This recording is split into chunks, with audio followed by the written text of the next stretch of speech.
Dr. Samek, my dear friend Dr. Nelton, Susan Andrews, Honorable Mayor, Madam Samek, and have I missed out anybody who was here on at the podium? Well, ladies and gentlemen, we are so pleased to be here, so happy that the 5th International Conference on Happiness has begun. Welcome.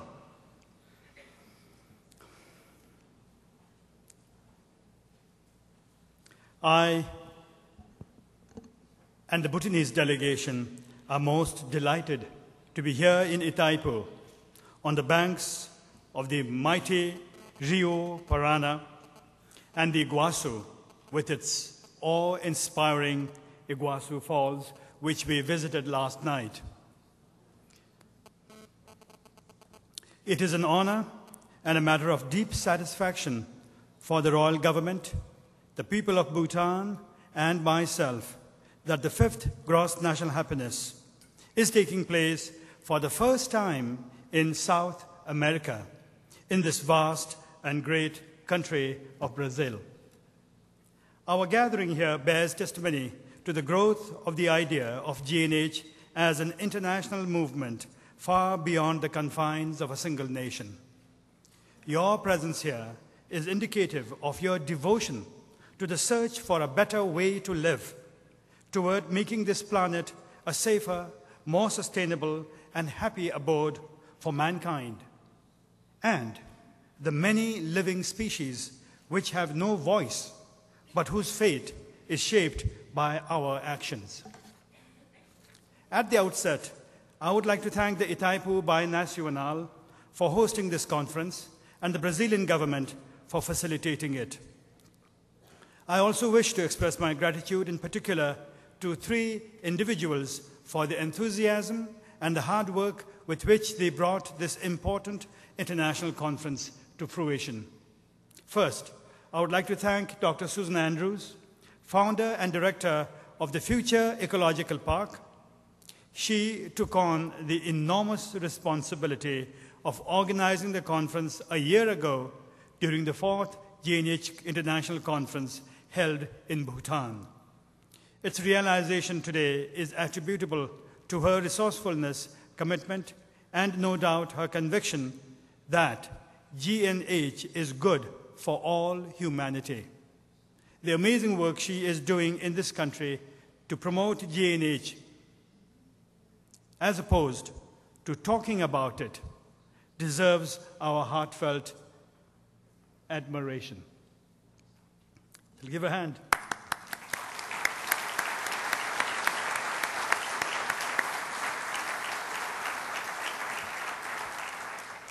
Secondly, I'm very grateful to Dr. Nelton Friedrich, Brazilian Director for Environment and Sustainability here at Itaipu, for his unstinting support and for providing inspiration to the conference, and for taking all the trouble to travel, as somebody said, some 22 hours from here to Bhutan to talk about the subject of holding the conference here.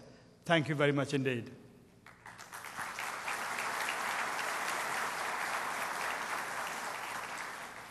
And Dr.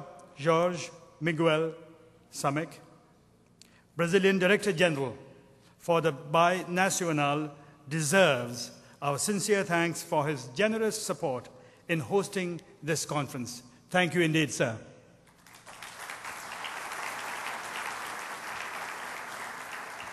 May I also express my gratitude to the Ministry of Foreign Affairs of Brazil, Madam Samek, and to the municipality of Iguaçu here. And I would like you to know that all of us who have come from Bhutan are overwhelmed by the generous hospitality. Now, let me tell you something about the evolution of the concept and practice of gross national happiness, which is known here in in Brazil as Felicidade. Felicidade, this is something here. You write it as Felicidade, and then you pronounce it as Felicidade. So Felicidade, Interna, Bruta.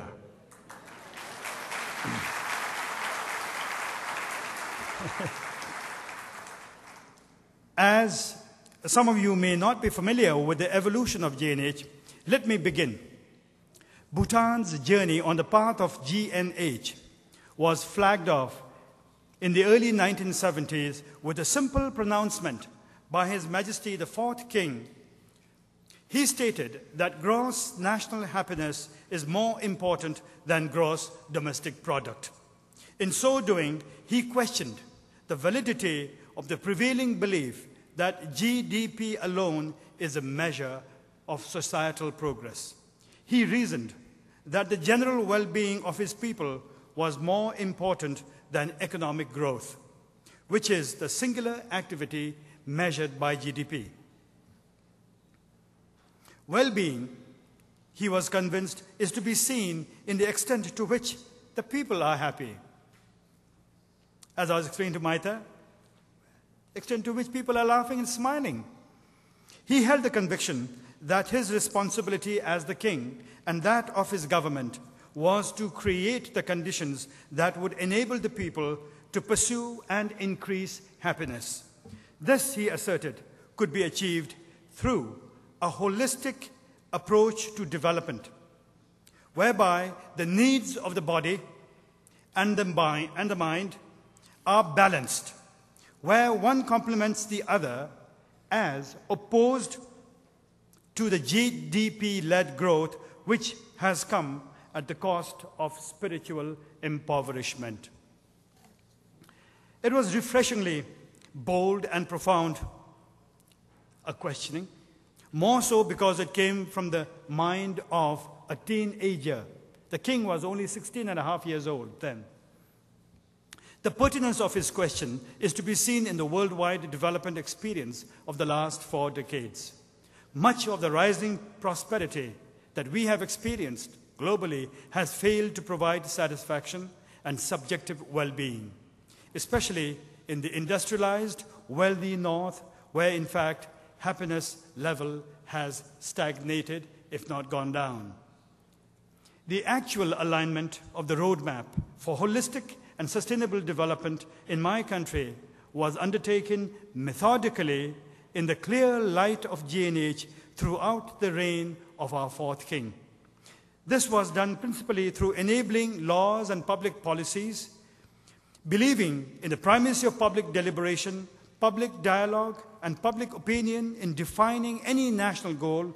His Majesty assured that G&H gained public consensual ownership and subscription, not so much through persuasion as by causing people to introspect.